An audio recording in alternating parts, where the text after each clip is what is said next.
Welcome to the Burgess Rawson podcast. Welcome Jamie, Raoul and Darren.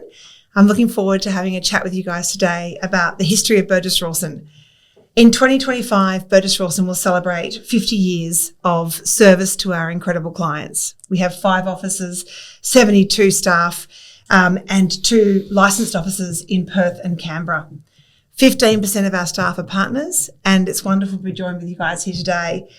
I'll probably start with you, Raoul, as the longest serving Victorian member. Can you tell me what celebrating 50 years of Burgess Rawson means to you? It's been a whirlwind, I guess. From the Christian Gerald days to the system that we've got now, and I guess the team in place, and probably just the business as a whole. More so, just the happiness that we've got, and it's pretty special. So Raoul, in 2001, when you joined the business, you started the actual auction process, and you were one of the founders of the auctions. Is there anything that comes to mind of highlights of auctions, one of your favourite auctions, some of the property that you've sold? I mean, since 2019, we've done 1,868. We're about to do auction number 174, a 3-day event across Australia. Yeah. What's some of your recollections in relation to one of the auctions, or what was your favourite auction?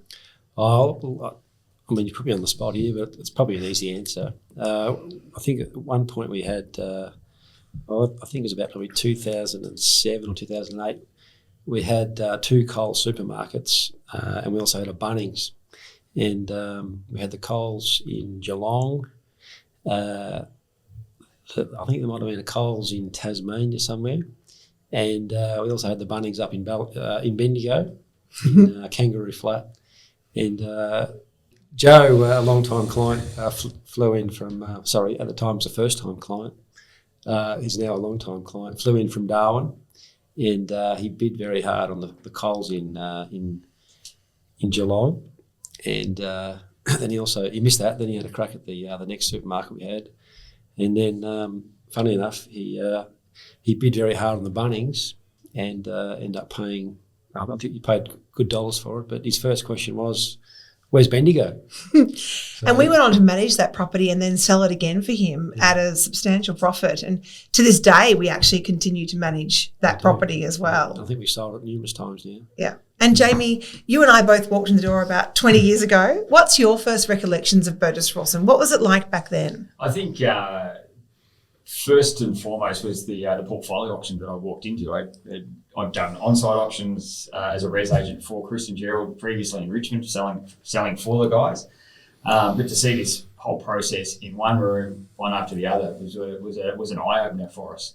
And to be able to have so many people in that one room bidding on properties that I'd never seen before was staggering. I personally didn't understand it then. But now, you move the dial 10, 15, 20 years, you can sort of see what we do, how we do it, the amount of information that we give these clients as well. They're actually able to buy sight unseen because of the information we're able to give them through the process or even on the auction day. And that changed a lot during COVID, that sight unseen piece, because obviously people were looking for assets. They couldn't leave Victoria especially. And that changed the way we looked at auctions. So talk me through your recollections of what did COVID do for the auction process and what changed? It forced us to streamline everything. It forced us to do things that I thought would actually ruin the auctions, which was registering bidders. But it actually made it stronger. It made it game changer, wasn't it? Yeah, it was absolute game changer. Well, online bidding was born, which was nothing. We'd never considered online bidding at a commercial auction. And registrations and things like that, to be able to bid over the phone, we only ever allow people to bid from our boardrooms or other agents' offices and things like that. It was just it made our business and the portfolio auction from a very stagnant sort of beast, I think, to being able to be a national and international portfolio auction, because people are able to bid all over the world now quite easily. It's shown that the growth and us as a team being to be able to be flexible and take on technology is second to none. Can I just add to that? I mean, at one point in the heat of it, we had 310 registered buyers that were all bidding from home, and that was 310 people that had paid us $10,000 each for registration. Which we didn't think would work either, and yet it worked. So we had like $3 million in registrations in our account. And I think it took Tony like 8 days to pay everyone back. And in 2021, our business changed substantially. Our offices merged and we became the single largest cohesive agency in Australia. Darren, you were at the absolute forefront of that. What's your recollections about how that changed the business, and what did you see in your experience as an agent in New South Wales and an owner of New South Wales and coming into the new combined business? Yeah, well, they were interesting times, weren't they? It actually brought us closer together, first of all, and you would think that COVID would actually separate you and drive you apart. But we came together as one during that period, and we had to work hard to be able to do that. And we had to use technology and embrace new ideas. And I think that's why we did so well during that period.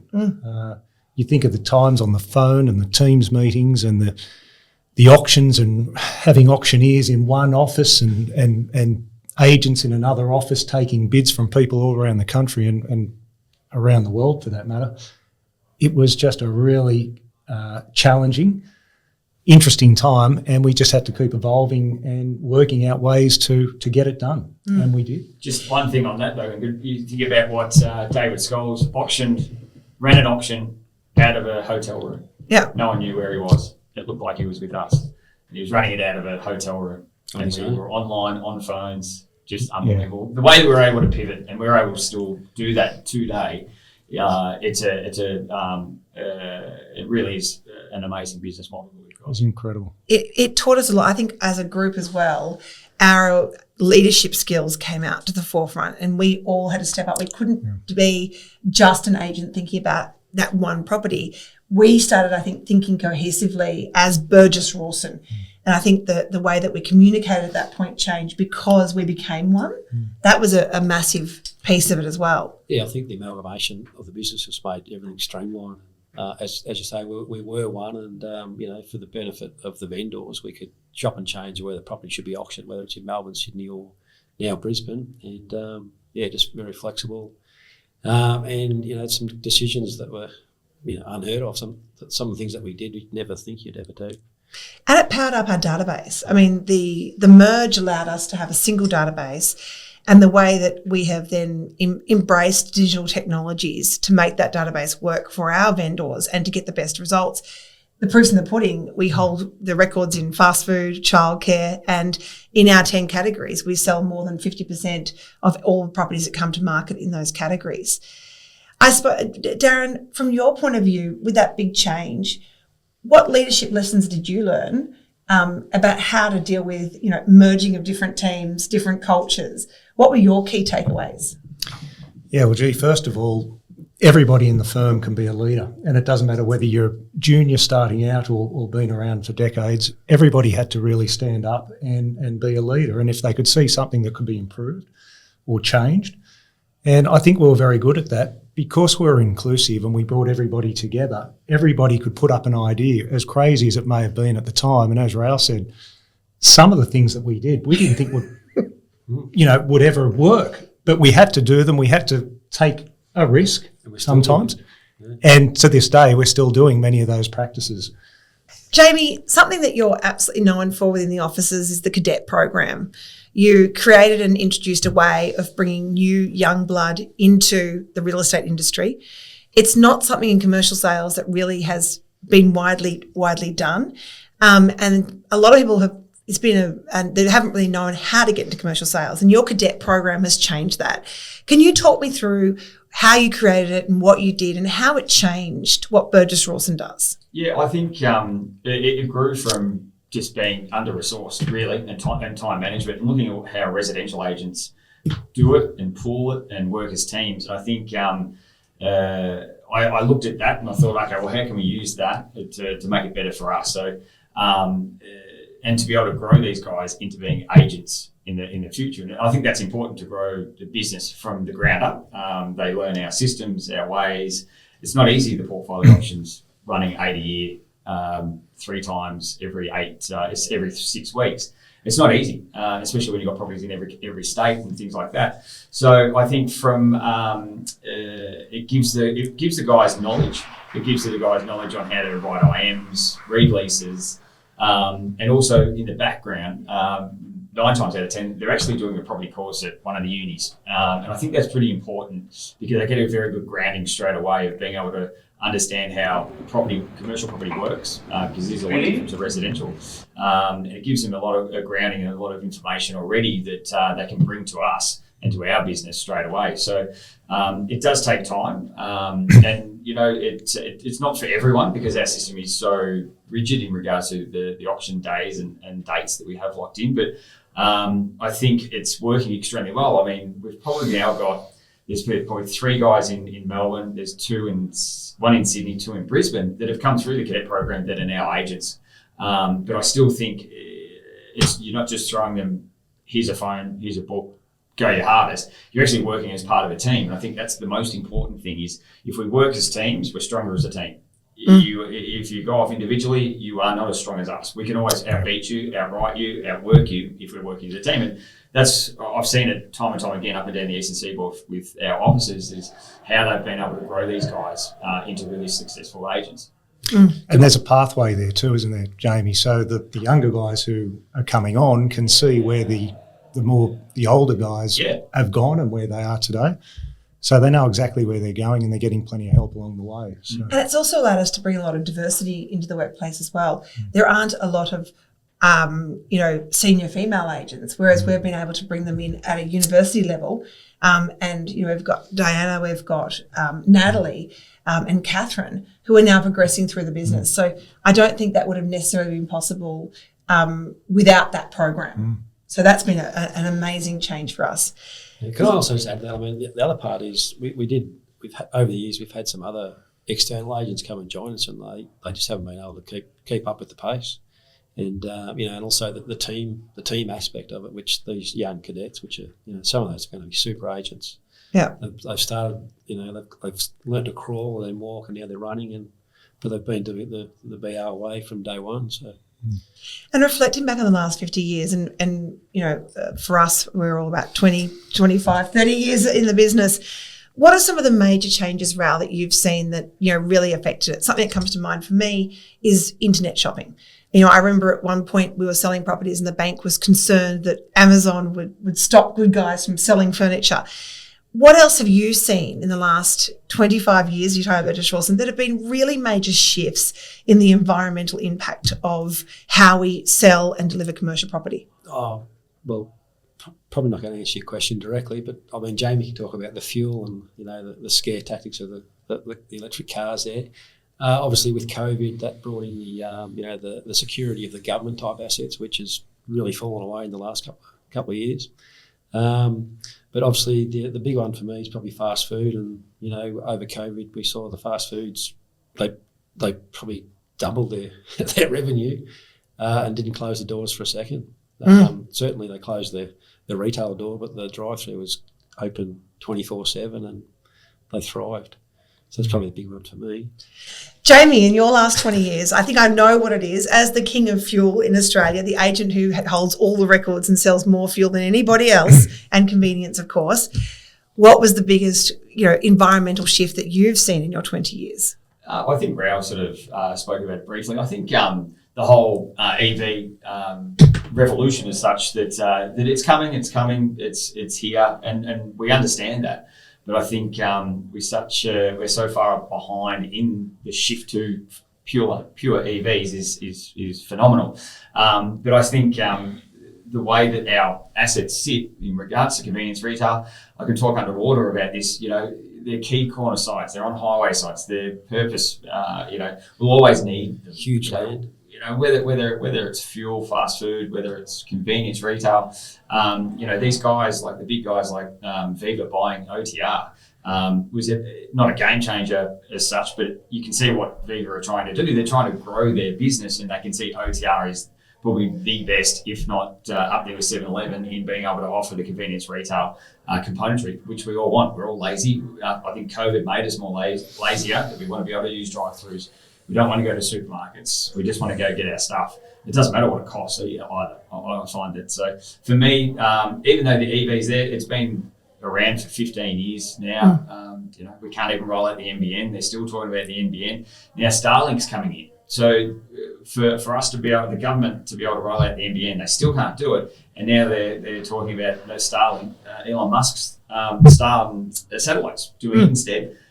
It just shows me that we've got so much time behind us before electric cars and being able to charge them fast at home or at these places. It will happen, but the convenience retail component is always going to need to be there. The fuel component is always going to need to be there. So. And I always stand by the simple idea that some of the largest companies in the world are signing 15-year leases. They don't do that if they think they've only got 5 years to go. I think that's a major one. And 7-Eleven buying 7-Eleven here in Australia. They bought it to grow it. They bought it, and they don't own fuel in Japan and those other places, but they do here. And they'll grow that. They'll understand it and grow the convenience retail component of it. There's whispers that there's another major Chinese company coming to Australia very shortly to do the same thing. So. Yeah, it's the convenience retail. It's there forever. I can see.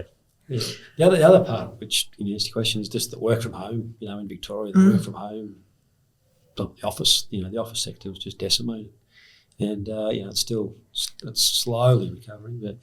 But luckily for us, not really Burgess Rawson space, so it didn't affect us a great deal. But certainly, and the emergence of the industrial sector as a result of COVID with. Just in time rather than just in case, storage of goods and suppliers. Something that comes to mind for me also is internet and click and collect sales as a component of supermarket sales. That's something that we didn't even consider back in 2001, 2002. And now it's a key negotiation point of Woolworths and Coles leases as to what money you're going to spend on click and collect and on internet. And it's the fastest growing category of that sales growth within those large supermarkets. So it'll be interesting to see how that plays out in the next 10 years and what that means for footprints of supermarkets and how many are opened.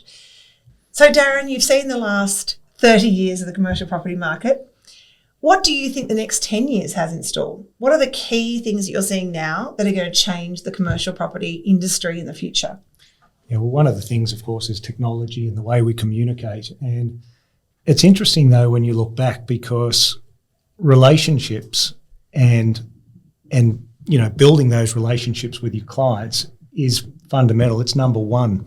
Of all the technology and the social media and all of that, but at the end of the day, it's building relationships with key clients. And I think that's something that we instill into the younger people. We want them to embrace technology and use social media. And we've got video conferencing and all these things, but there's nothing like just sitting in front of somebody, a client, understanding what their needs are, working out what outcome they're wanting to achieve, and then delivering on that. And when you do that and you do it over and over and over, you gain trust. And as we're seeing now, we're dealing with second and third generations of our original family clients. And just at the last auction, I had 3 generations of client. I had the original grandparent client who I've dealt with for nearly 30 years. I had their children and I had the grandchildren all in the one room, and we were facilitating a deal that we got over the line. And for me, I'm kind of skirting around your question a little bit here because I wanted to talk about technology and where we're heading and what's next, but just good old-fashioned building relationships and helping families. And as we're seeing, and you've got the number, Ingrid, this intergenerational wealth transfer that's happening 5 trillion. Right now. It's the largest transference of wealth in the next 5 years for the whole world as a result of the baby boomers passing on and the wealth that's been generated by them in the 70s, 80s and 90s. It's estimated to be $5 trillion is going to transfer to incredible. A whole new generation who communicate differently. They text over phone call. Yep. They consume data in small amounts, videos and information, as distinct from our older clients who we would literally mail them a 100-page contract and a lease. I mean, even the way that's changed, in the old days we had a special bag that you took a contract home from the auction. And now I've pressed a button and your lawyer's already received it, we've already exchanged it, and no one's printed anything. So I think that the wealth transference that's coming, and especially in Australia around commercial property, will be a game changer for the way that we work with these next generation in the next 5 to 10 years. Yeah, it's never going away. It's just going to keep going. I think going back to what Darren said, if you're not the trusted partner of the family or the people out there, like that, I mean, that's what we built our business on, is being the trusted partner out there in the marketplace. And I think if you don't have that, I think if you don't have that instilled in you and as part of your business plan, you're not going to succeed or, succeed the way we have, I think, because that's what people see us as. The trusted partner. I mean, we're here to help, and we're trying to instill that into the young guys. But it's hard sometimes. But it's a time thing as well. And you only have one reputation, don't you? Well, we had a CPD ethical seminar this morning. I mean, there wouldn't be a more ethical business in real estate than Burgess Rawson, and that's reflective on the repeat. We know the repeat vendors. I think it was 88%. That go through these auctions every time is 88%. Someone's already been through. I'd love to know what repeat buyers are. It'd be probably similar because David Scholes is always talking to the same guys in every auction. He's got rapport with all these different buyers, and they keep turning up based on, I guess, factual evidence in our IMs and stuff. It's a bit. They rely on it. They trust it. It's what the numbers are. Almost 100% each time. And how many properties have we sold time and time again? There's a number of properties that we've sold 3-4 times over the years. It's that repeat business. Yeah. And trust in the process and the way that we deliver the information. I think a lot of listeners probably actually don't know the history of Burgess Rawson. I mean, 50 years is an incredible journey.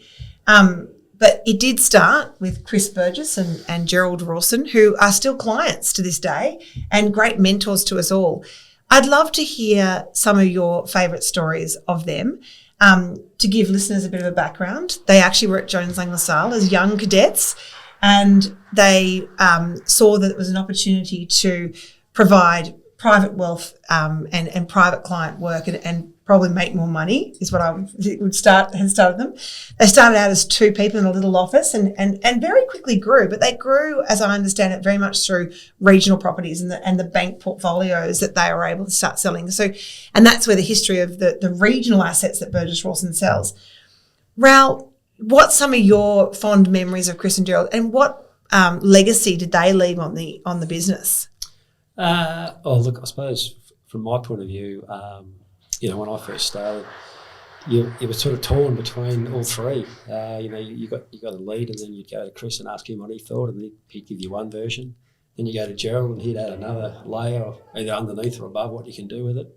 Then you go and see Graham Watson, and he'd say, well, we could buy the land around it, and we could put it's always back to a supermarket. Every property's got to have a supermarket on there. Well, Graham Watson was the supermarket king. I mean, in his time, he sold some 188 supermarkets, coming from Woolworths and joining Burgess Rawson.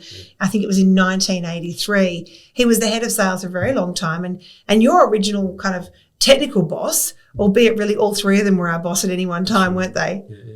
Yeah, so I was just interested and that was probably a quick learning for us to look at the land, in its entirety, and then look at the buildings and whether we can value. It's all value add, really. That's what they pretty much taught you, and how to extract the last dollar for the vendor, and I guess the greater good of even just the regional areas moving forward. Whether that property should be there or should be around the corner, or how we can help. The communities as well. That was the other thing, and I think that's part of the Burgess Rawson brand. Is majority of us are country boys. Well, in Victoria certainly, Canberra. Where are you from? Western Sydney. Not very country. But, so I think that's part of the ethical. Go back to the ethics, and I think obviously Chris Burgess, he was a country boy as well. He's from Tasmania. And Gerald Rawson, he's from Kyabram, so it sort of started way back then, and they knew the regional areas very early, and that's part of the reason why I think the supermarkets used them to amalgamate the sites back in the 70s and 80s to put these things together, and that's probably part of our reason why we have a big regional, not so much focus, but certainly the regional properties chase our brand really, and obviously we get the results. So. Yeah. And Jamie, what's some of your fond memories of Chris, Gerald and Graham, and what were your kind of first experiences of a Burgess Rawson back then? Well, I met Chris. I sold a property to Chris, my first ever listing as a residential agent in 2001. So that's how I met Chris. And then I worked for Chris and Gerald on a private basis, buying and selling commercial, residential and commercial properties in Richmond for them. So, you know, and I learned a lot from those guys just from those processes. And then got to a stage where I thought, well, the next stage for me is potentially commercial property. And I spoke to Chris about it, and he said, look, just come and have a go. And he gave you, especially Chris, gave you the courage to get out there and have a go. He backed you in along the way as well. He'd always give you great advice, you know, if you were going down a prospecting path on how to do it and what to do. And same with Gerald. I mean, they all gave you great advice. I mean, Graham was probably the best in the way of, you know, chasing property. He wouldn't let go. Like, he would be, Don't do it, he'd be at it constantly. But it showed a man that turned up in his when he was 40 to start commercial property. We were in our 20s. We had 20 years on him. You can do it, but it's about being diligent and having the hunger to get there as well. And I think that's what the boys really taught me, was having the hunger to get out there and have a go. Make mistakes, but learn from your mistakes as well. But it really was, you know, those guys started from nothing and grew the business, and then we all sort of got in there and sort of took that on board and did the same thing. And I think you look at now, we're over the last 20 years from when we all started, you know, we've grown this business massive. Like, it's an incredible beast, and I'm sure the boys are proud of us of what we've been able to do for the business and their name. And Darren, obviously you were under Bob Gibson in Sydney. You were a young graduate valuer deciding to do sales. What were your experiences of Chris and Gerald and Graham and some of your fond memories? Yeah, well, gee, even back then, we talk about getting together. My memory of Chris and Gerald and Graham was always inclusiveness. So even though we were in Sydney and we had an office in Brisbane, we would always come together at least once a year, the whole firm. And that's my earliest memories. But at that time as well, we had the portfolio auctions of the banks in the 1990s. And they kicked off with the Westpac bank portfolio, and we did, I'm going to say, north of 100 properties for Westpac. That just led on to the NABs and then on to ANZ. And when I think back at our database back then, we added to that database significantly during that time on the back of all those sales that we were doing for probably a period of 3 or 4 years for the banks and other major retailers like Woolworths, Coles, Bunnings, other retailers as well. So we were slowly building up our database. And I remember on occasion when we were acting with other agents, and you know, the auction would all be said and done, and the people would be filing out of the big auditorium or the major hotel rooms, as we used to have the auctions in those days. And the Burgess Rawson agents would be hanging around and getting to know the buyers and the underbidders, and meanwhile everybody else has left the room. But that was very important to us because, again, it was building rapport and relationships and looking toward the future. And I think that's what we were very good at back then, and I think it's something that Chris, Gerald and Graham and Bob Gibson, for that matter, instilled in us. It's always thinking about the future and where you're heading and building relationships and where your future work is going to come from. So even back then, and we were converting those sales to managements.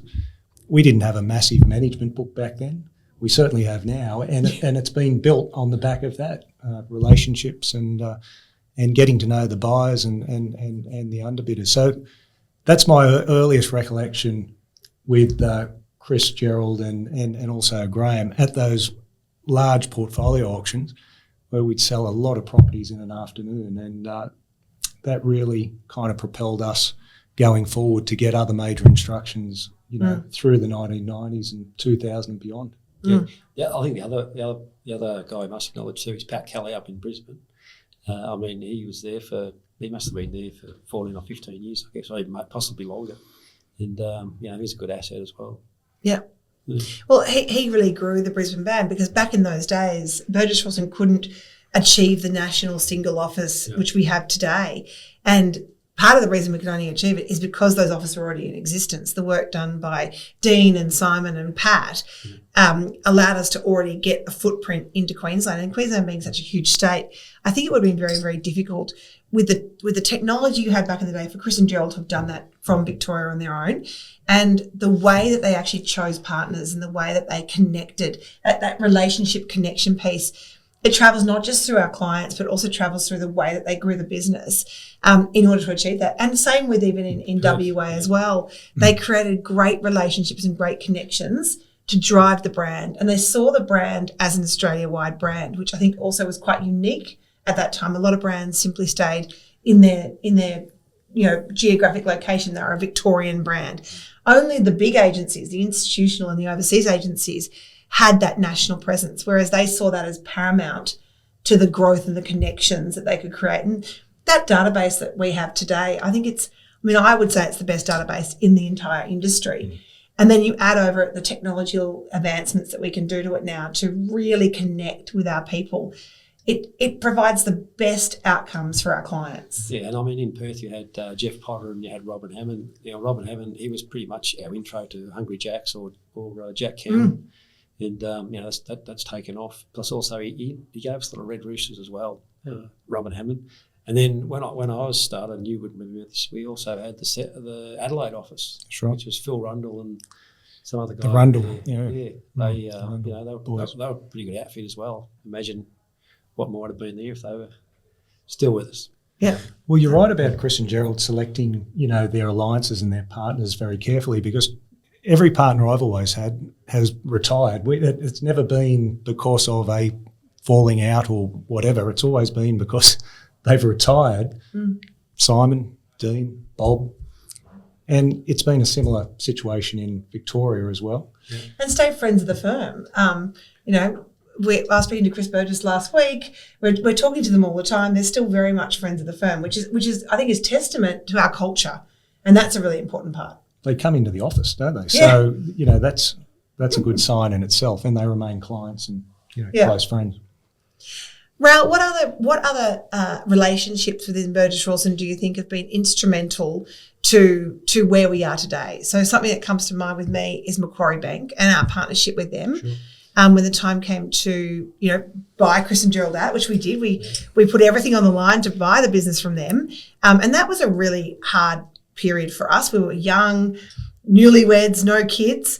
What other relationships do you see as being instrumental in that journey that we went through when we took over the business from them? I think certainly that's probably the nail. You hit the nail on the head there. But we had Sam Abrams. He was obviously Mr. Chris Help, or Chris Help as we call him. But I suppose as for purely business and monetary or business help, David Scholes. Yeah. Yeah, I mean, him and Jesse have been instrumental. I think he's got his picture in the magazine every week, David Scholes. And David Scholes, I think everyone here would say best auctioneer in Australia, and to now have him exclusively serving and helping our clients achieve the best outcomes is so incredibly special, and we're so lucky to have him. I mean, his tempo to do 25 properties, or even, I think at the most we did 33 properties under the hammer, and his tempo, his voice, his patience, it is the same on property number 1 to property number 34. He wakes up and does it again the next day in Brisbane or in Melbourne. And again, just his delivery, I've never seen an auctioneer with that level of stamina, that ability to deliver at that level. And as you say, connect with the individual people in the room. He actually knows the buyers. He knows how they're going to behave. He knows how to read that room. I think David Scholes has been, you're absolutely right, Raoul. Yeah. David Scholes has been instrumental to our success. And he also, he offers some training as well, which, for the auction day itself. You just can't get that anywhere, really, that experience and the knowledge and, just, I suppose, the direction. And it's I guess water for ducks back to most of us, the older guys now, but just the young guys to see the older guys, sort of work the room and I guess negotiate a deal on the floor. David knows what's going on. He just let it run. But yeah, it's it's. A really What's the special word? I skill. don't know what the word is. And we've got Jesse coming along as well, who is Yeah. similar to David in a lot of ways, but he does it in his own way, doesn't he? Yeah. He's very good, Jesse, as well. Jesse just needs to learn some new jokes. 'Cause they're all David's. Jamie, what relationships really reflect with you in your journey at Burgess Rawson? I think I made a couple of notes, but I think not personal, but it's probably from a business sense where we've come from sitting sort of 5 or 6 of us sitting in a room trying to make decisions and not thinking big enough. Yes. We weren't thinking big enough. We were just thinking about day-to-day running the business and not thinking big enough. And I think the transition from Sam Abrahams to Chris Alp, then also bringing in board members of Peter Barge and Glenn Wright really forced us to think outside the square, think bigger, because a lot of the things that we've done and we've put into place, we probably wouldn't have thought that way without someone actually going, well, why don't you think like that? Why aren't you doing that? Why not? Why are you holding back? So I look back and I think, God, if we didn't have those guys pushing us, we might not be where we are today. We'll be still on the same trajectory, I think, but I just think we'd be taking a lot longer to get there. Well, it's very easy to do what you did yesterday and just keep going. We could have stayed as just the Victorian business, and we all would have been very successful and very happy. But I think the willingness as a group to take on risk, and risk at all levels with the growth that we chose to go with. The support we received from those guys, Chris Alp and Peter Barge and Glenn Wright, was instrumental in having the courage to do it. And let's be honest, there's very few agencies that have been able to get Australia-wide and reach the level of success and then hold it there and actually continue to grow. I think that's a really special piece of Burgess Rawson. Definitely. That's the hardest thing, isn't it? When you're on top, trying to hold that position and keep improving. Yeah. And I think with those people around you, that circle of influence, as we call it sometimes, has just been, so helpful. That is also a willingness to listen. It's a willingness to say, I don't know everything and, I'm going to learn from these people, because I feel like the journey I've been on personally in the last 3 years since the merger, it's been a journey of learning, reflection, learning, listening, and, revisiting the way that you approach things, concentrating on leadership, being purposeful in how you grow the business and where you take it. So I just feel extremely grateful. And to finish up, I want to personally thank all of you guys for the last 20 years. Burgess Rawson has been every part of my life. It's part of me. I think I'm synonymous with Burgess Rawson. I think you all are too. And I'm sitting here with my mates who we get to go to work with every day. So I want to personally thank you, Darren, Raoul and Jamie, for joining us today, and look forward to another 50. Thank you. Thank you.